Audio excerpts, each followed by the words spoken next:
हाय, मैं हूं धवल।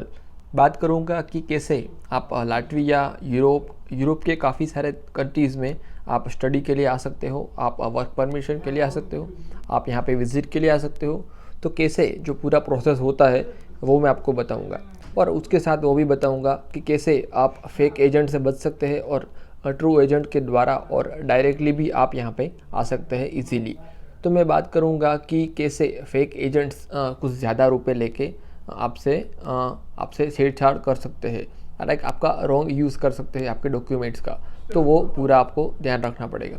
तो स्टेप 1 में बताऊंगा कि अगर आपको स्टडी के लिए यहाँ पे आना है तो बाल्टिक स्टेट्स है वहाँ पे, और पोलैंड है, लाटविया है, वहाँ पे जो नॉर्मल स्टडी फ़ीस होती है वो 3500 के यूरोस के अराउंड होती है। अप्रोक्सीमेटली 3 या 4 लाख में आपका 1 साल का स्टडी होता है, चाहे आप पोलैंड में जाओ, लिथुआनिया में जाओ, इस्टोनिया में जाओ या चेक रिपब्लिक में जाओ। तो वही प्रोसीजर है कि आप इनिशियली आपको 1 साल की फ़ीस भरनी पड़ती है, वो होती है 3 या 4 लाख रुपीस। उसके बाद आपको सिर्फ डिपॉजिट भरनी होती है, वो होती है 30 या 40 हज़ार। वो डिपॉजिट भरने के बाद आप डायरेक्टली यूनिवर्सिटी के साथ कांटेक्ट कर सकते हैं। उसकी वेबसाइट में जाके आप डायरेक्टली विदाउट एजेंट आपको डायरेक्टली वहाँ पे कांटेक्ट करना रहता है। आप उसकी वेबसाइट में जाके ईमेल आईडी से कांटेक्ट करते हो तो आपको सारी इन्फॉर्मेशन देते हैं कि आपके जो डॉक्यूमेंट्स है वो डॉक्यूमेंट आपको अटैच करने होंगे।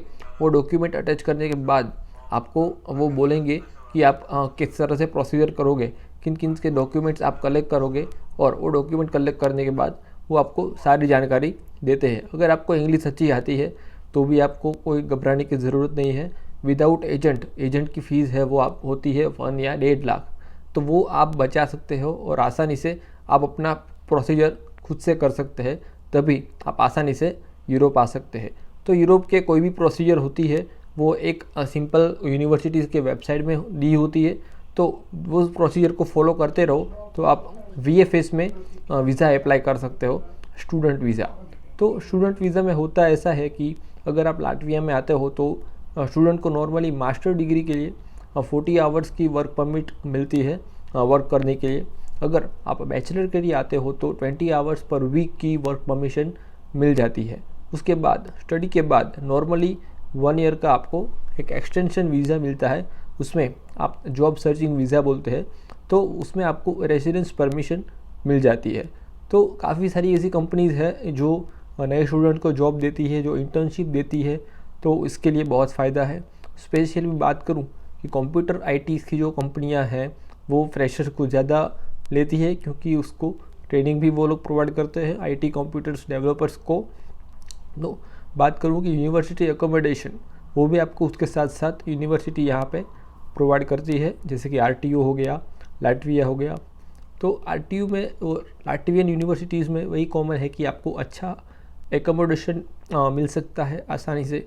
और यहाँ पे बात करूँ कि वेकेशन के दौरान आप अच्छा काम कर सकते हो और अच्छी कमाई आप कर सकते हो। यहाँ की बात करूँ वेजिस की, तो सैलरी यहाँ पे मिनिमम सैलरी यहाँ पे होती है मोर देन 500 to 600 यूरोस। तो पोलैंड, लाटविया, लिथुआनिया और चेक रिपब्लिक, यहाँ पे जो मिनिमम वेजेस होते हैं वो होते हैं 500 to 600 यूरोस। और नॉर्मली ऑन एवरेज अगर आप अच्छा कमाते हो तो आप 1000 यूरोस के आसपास अच्छी कमाई कर सकते हो और अच्छा सेविंग भी आप कर सकते हो। अगर आप में काबिलियत है, अगर आप में हुनर है, थोड़ी स्किल्स है, थोड़ा कंप्यूटर नॉलेज है, तो आप आसानी से यहाँ पे आके एक अच्छी जॉब पा सकते हो एक अच्छी कंपनी में। तो मेरे ख्याल से एक अच्छा चांस है अभी कोविड के बाद मेरे ख्याल से एक अच्छा मौका है कि आप डायरेक्टली विदाउट एजेंट यूनिवर्सिटीज़ में अप्लाई कीजिए। अगर कोई भी दिक्कत आती है तो मैं आपको हेल्प करने के लिए तैयार हूँ।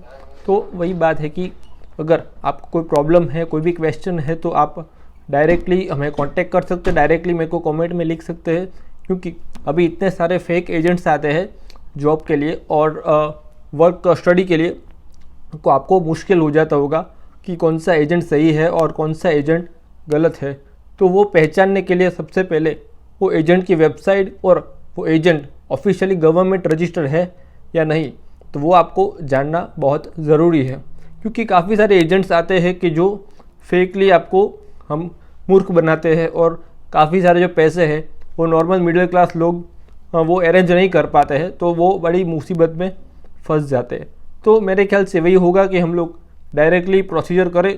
हम लोग को अच्छी इंग्लिश आती है तो हम लोग डायरेक्टली वो जो इन्फॉर्मेशन होती है वो इंग्लिश में होती है, तो गूगल का इस्तेमाल करके हम लोग सारा कुछ है प्रोसीजर खुद से कर सकते हैं।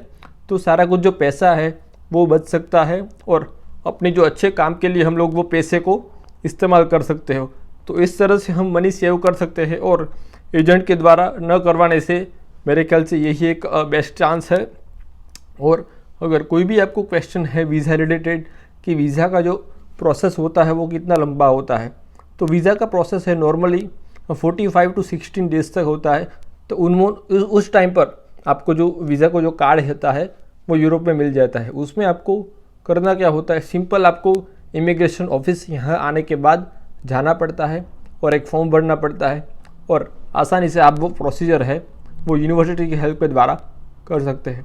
अगर आप वर्क परमिट थ्रू आए हैं यहाँ पे, तो आपकी जो कंपनी है वो आपके थ्रू सारा जो प्रोसीजर है आपके लिए करेगी।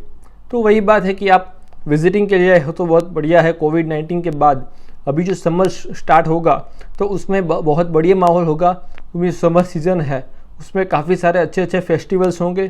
तो कोविड के बाद अभी जो मार्केट ओपन हुआ है लाटविया में, तो लाटविया में जो अप्रैल के बाद जो सिचुएशन अच्छी हो जाएगी, सारे मार्केट्स अभी क्लोज थे बट अभी ओपन होने स्टार्ट हो जाएंगे। जो स्नो गिर रही थी वो स्नो भी धीरे धीरे अभी कम हो रही है। तो मेरे ख्याल से अभी एक अच्छा मौका है कि अगर आप यूरोप में घूमना आना चाहते हो, यूरोप में वर्क करना चाहते हो, तो अभी एक अच्छा मौका है कि सोच सकते हो और यहाँ आने के बारे में सोच सकते हो। स्पेशली लाटविया है, चेक रिपब्लिक है, पोलैंड है, इस तरह। मैं यहाँ पे अभी लाटविया में स्टडी कर रहा हूँ, तो स्टडी के बेस पे मैं यहाँ पे आया था। तो वो बात है कि कैसे हम लोग पूरा प्रोसीजर करें वो हमें पूरे ध्यान से करना चाहिए और किसी एजेंट के बात में ऐसे ही नहीं आ जाना चाहिए।